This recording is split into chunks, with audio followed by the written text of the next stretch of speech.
Öyle şunkun haca gidilýär. Haca gitmeklik farz bolandan sonra keden hetmin gitmedi. Onun gurrun yok. Ama baberet şunkun bizim zamamızda şibir gerekke nefil şundan haca neçe milyon harcım var. Neçe milyon haca? Nefil haca neçe harcı var şu an? 4 milyon ne var ya? 4 milyon bir nefil hasta sen gitmenin günahı yok. Sen ne kadar çukur doldurup biliyorsun? O senin düğünde farzdı o. Vallahi yani bana diyen uğrayarlar, şöyle. O şu akıladığım kırpta bana ait dedim, aydılmayan koydum. Muhtaç adamlar var, bimariler var, oğlancık bimarisi var. Hafızın şu ayttan şu cemde bana şey köpek görüyorum. Aydılmayan koydum, takdirde matladı demek dedim. Buradan dastan edin gurun tökülen efendim. Bağın şidatları gözlemedi. Nirek var yani, hem hayan acıtı. Nirek var yani? O Mekke gidip var yani. Ben lebbeyk Allahümme lebbeyk. Ya Allah sen ne misin ben teyyar. Sen o teyyarlar hep bir kayıttırdın. Hem hayan diyor ne? Günahşun doğru görülmeyen etmiyor. Meri harındaman etmiyor. Ondan ona zor berge. Günahşun görülmeyen etmiyor. Sen var Mekke'ye gidip kefenine puş olup lebbeyk diyeceksin sen Huday Teala söylüyor. Kim anlama Müslüman doğan? Sen gittiğin Mekke mübarek olsun.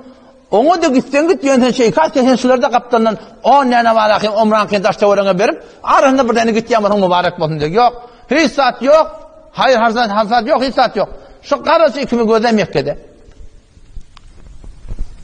Ya sen buraya şu ağaçta da habersen doğru. Baba sen ağaçta da bir şey kayanlar.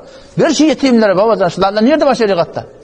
Nerede başlayacaklar? Vallahi yani eğer şularla bir desek bana horta olacak ya. Oğlum o deryada nağıt horlan kelip yerler doğru ağ yok. Türkiye'ye gitmelinden de fesadın içine Tehran'a gitmeli bar yatyan turyanlarını gözlesen dıkılının içine ne bileyim çüreyim. Şimdi bir kod taşlama bak keteke verme baba öğün geber. Şu öğün familinden öyle ölmeyen zamanı olmadı. Bir de sana. 4 milyon sana böyle öyle şu. Ne yapayım başım? Rabbi bin Süleyman rahmetullahi aleyhi ayetiye hacca gidecek oğlum diye. Farz haçta nefil hacın olur. Hacca gidecek oğlum diye. Menzeli merkezde hastaneye getirttirler. Menkul senedi bilen aydıptır. Hacca gidecek oğlum diye. Adam tamam sağ saman anır beri hem adımı doğrulaştırıp yolla diye Kufe vardık diyor. Şu ara Kufe. Adam sonra niye? Levazıma hacılar satmalık gidip yedim.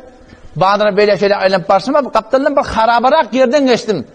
Orada bir görsem de birden mahluk yatı hayvan sığır ya düye buradan ölüp yatı. Bir gördüm kaptanın bir tane zenanatı çadır bilen bürünüp şu yank hayvanın imanının arkasını berik bir aptır dikkat etmeyen belli olacak ya şu yank hayvanın imanının kesip kaptanın bir tane diye sebep var diye soğuklattı. Adam da yok halvat yer. O meşonun kabadı diye bokundum diyor. Bula zenanı ben gördüm otamın bir kahvehanası olmalı, kasabiyeti olmalı. Kulağda bir adı olmalı. Bunu gözlep oturup olmalı. Bunu açma olmalı dedim diye. Oğul insan diye şunu gözlep durdum. O zaman bu zenanı yankı sebedi diye yankı hayvanın etinden kesip doldurup sonra uğradı diye menden kabadıraktın dun menden kabadıraktın beni idrazdan uğradın diyor. Da bilmeyen ne zaman. Kayıt bağdamışından çıktı diyor o bağışın. O meskuni yerlere girdi idine çıkıp barayan şondan niye bardı diye bir öye vardı diye o lokon divar o lokon kafeyin kalktı diye ben de behrettim bilmek şur keliyen on kim dedi diye at men betbakt men netiyen krenanı on şey içeri girdi diye on beherden barıp diye kafeden içerin o dedim kullum bir harabı yatan öy diye olan o hem yankı diye kıyırlarına 3-4 tane kıyırdı var çağırdı yani kıyırlarda diğer üçgen taşta yorun attırlamın o şeyle alın Hudayın veren şunun kunşi alın iyisini etti. O men deşten gödevatı ne sen diğer üçgen yankı avur keti etle de ala. O atta teyarla koyupturlar. Şondan ne diğer üçgenim diye şarı çekmeyen durdu diyor. Sonra ey Hudayın ben neleri? Kıyırdım diyor. Ey Allah'ım ben neleri? Baba imansın Huday için imansın dedi.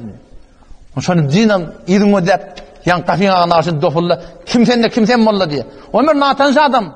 Baba dedim diye siz haramda diyecek boluyorsanız hiçbir dine ayinle meğer ateşperestten bir bölümünde başıyla bırak dedim. Siz ne haramda diyecek boluyorsanız ona o denana dedi diye bir diye ne çok ben aç dedi. 3 gün ile 4 gün böyle bir açlıktan yiyecek oldu. Bir diye anladı peygamberin siretinden bir dedi. Biz peygamberin tohumu izinden bizim neslimiz şuna var ya bunun dedeti bir anır bir necipti. Kıyırlarda formu necip zade bilen adamim şeyler bir kastı vardı ki kıyırlarını bir kavdan kav adamlara verirdik. Ama ömür kefaf etmedi, dünyadan gitti. Bir muda miras koydu, o da tamam oldu. Bir de şu an ne açım ben açlıktan nimetçiyim ben. Şimdi de halallı ettiğim, haramdan bilmem olarak dedi. Şeyde oluyor. Fatih şu benim açlığı yetsen, sana var ya dongunun götürlerine imanı ecada var da halal olmuyor dongunun götürü vakti. İmanı ecada oluyor. Bir de halalsız etti. O men sondan yakın aydan ne istiyor, üstüne su ile ne yapıyorsa, ne araba çıkarttım. Geldim diye derhal çıkalım, saman ikimi alttım. Onlar derhal çıkarmayayım, hak edip, pul edip, 600 dirhem yanımda, şolun hemmetini 100 dirhemle anır alıp, 100 dirhemle parça para alıp, dağlan pullasa uğurluğun üstüne, dağlan üstüne kuyuşturup diye, getirip diye şoları tel verdim. Demek şimdi sizin, onun ben, siz şunun dedim. O doğalmada ayttım diye şeyle ben hazır gidecek ya. Baba bayağı itti diye şeyle hazırdan kalma, gidip gelen eleden doğma oluyor, falan faziletleri var adamın şek yok. Onu ben ona aytmadım diye neymişsin diye şey edelim diye, aytmaklarını da kızak oldu. Ben gidecek, bugünler ben yanına ağlayayım, ben gidecek dedim diye. Ama ben ana takip tel verdim, şunun dua etmeyendir diye. Dua etmekle, dua alıptır da şolardan. Ben biliyorum ki hatta da haberi dua et yani, dua et yani. Sen bir çukurda aldır, koysa dua etsin sana. Sen onu diye dua almaklık. Adam sonundan yankı. Ben ana hayır dua etti diye Allah tezin avukı edin günahlarını, gelecekte edecek günahlarını bağışlasın, Allah sana cennetten zay versin. Huday Teala şın kavuluğun sana şu dünyada koyuk etsin. O bir kıydı diye dua etti diye ola koyun şeyle Allah Teala bundan sana artıkmaz versin dedi. O bir dua etti diye Allah Teala onun da kârrak versin dedi. O bir dua etti diye Allah Teala kalkımını bile kavrunu kovarsın dedi. Peygamberimiz öyle dedi. O bir de onun da kavrak dua etti diye. Ama sonra ben ne kayıttım. Yoldaşım gitti diye haca, bir vakit ona uğurup geldi diye. Ben mesela gödeşti niye uğurupdan yerime gitmeli diye. Ondan sonra niye anırdan haçtan geldi diye. Hacdan gelen adama hayır dua ettiysen kabul edip bir kurum vardır. Ama önlerden çıktım diye bilen. Selamun aleyküm ve aleyküm selam. Selamun aleyküm mi? Allah Teala eden hacını kabul etsin. Hayır hasenatların yerinde oldurun. Hayır dua ettim diye kılar. Oğlum bir dit diye ne mi diye? Bu duada mezurun ne mi dit diye? Mezurum yok dedi. Hacıdan kalan adam dua etsa dedim diye. Size gidip geldiniz benimle kalınma. Çeksen ne deyiptir o da? Mügerten şu tadı biz bilen ne mi deyiptir? Sen dedi ya biz hacettin kendin Kabe'de biz bilenin, Medine'de biz bilenin, falanede biz bilenin. Gerçek vakit kurun ne mi deyiptir? En galim ne mi diye?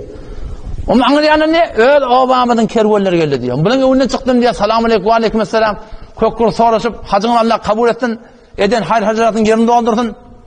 Öyle yeni diyen öyle koşulman. Ne tuttun aytmani? Sen biz bilen yoktun mu kadar? O sen me karşı da biz bilen ne edin mi? Sen Arafat'ta biz bilenin, Mena'da biz bilenin falan. Onun sonra anada bir çıkan kaçtın kenar ne tuttun? Me görsen Peygamber'in kabrinin yanına ziyarete barandan sonra Bab-ı Cebril'den çıkamazda sen me gör men yanında bir kitap pul aman yan amanet koymadın mı dedi. Çıkarakan verdi de yani kim de şu veren de dedi azın dedi. Üstünde de adam men amilna rabih her kim bilir muamelete peyda olur deyip sen öğrendin mi sen ettin? Ya Huday bu ne mi diye dedi. Kim beni yer koymadılar diye dedim. Alt kayıttım diye bu ne mi diye. Gece gelme zikre uğradım ettim diye. Namazımı okudum zikre uğradım ettim daha ettim. Ya Huday şimdi ne men muameleti. Ama sonra niye gece yattım diye. Peygamber sen değişimde gördün diye.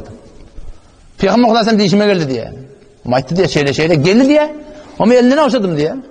Kağıtı bizim aramızda bilmiyorum. Şu eline avşayalı da var da biliyor eline avşayalı.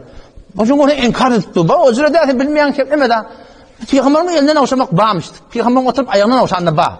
Ya bizim mantıqamızın kıyalak o zürede tertip yok. Tepçektirle şeyler.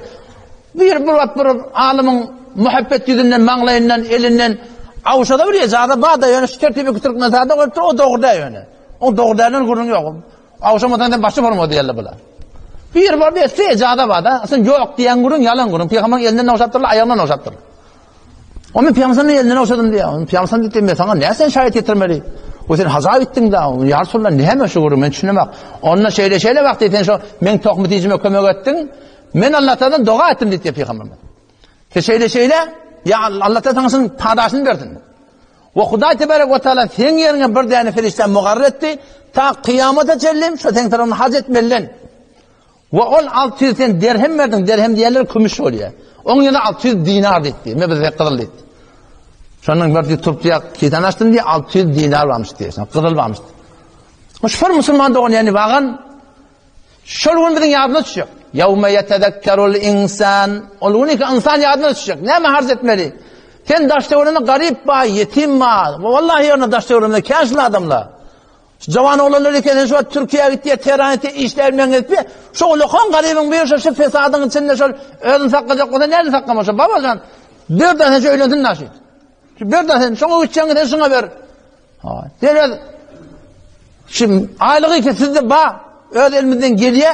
Şun bir miqdar hissesini bir doğununa ver, gariplere ver, daştevrine ver, koy bir daştevrimiz samanı etsin. Bir de gazıqsı musulman doğun. Velillahi mirasız semavati vel ard. Ahircin bari Allah gazık hem ne? Hemmetin vermeliyen gurun yok. Ve ibadur rahman. Allah Rahman'ın bendeler kimdi? Ellezine ila enfeku enfak edenlerine lem yusrifu. İsraf etmeyerlerdi. Oğlun şoğuna az koyunak. Ödü işini yetişmendir onak. Ve lem yakturu. Kızıp da bari onun ödünü işirip oradan aktığını öğüt alıp diye. Oğucuksun yacak sonra öğüt alıp gelip diye. Kim galıptır, kim gidiptir. Sen şıvatsın malını bana da etseniz, ama sen öğünden iyi ver. Bu keden izinden azıqladı. Bu sen izinden azıqladı Müslüman. وَلَمْ يَقْتُرُوا betel قِسْمَ وَكَانَ بَيْنَ ذَٰلِكَ قَوَامًا. Ortam yana, ödü işinde fikrini bol, özenlikinde fikrini bol. Ama sen artık maçını, belediği verir, Huda için öğünde Müslüman doğun. Ner miqdarı ki sen elinden geliyor. Aytiyana bir vat, han tamam olayım kadiya mı? Yani, vallahi yarına yüreğimde kılyacak bir niyetim de yok. Yaşayan kabarın emezine fikrim yok. Bir, doğununa ver. Familine ver. Daştığını sen gözün açta bir. Daştığını ben ölümlerden yürütlemem baba. Beter feza açılamanlı. İş tefilmen etmeyenler. Ne kadar müşkülatları geridir biliyor musun? Allah sana tevfik versin.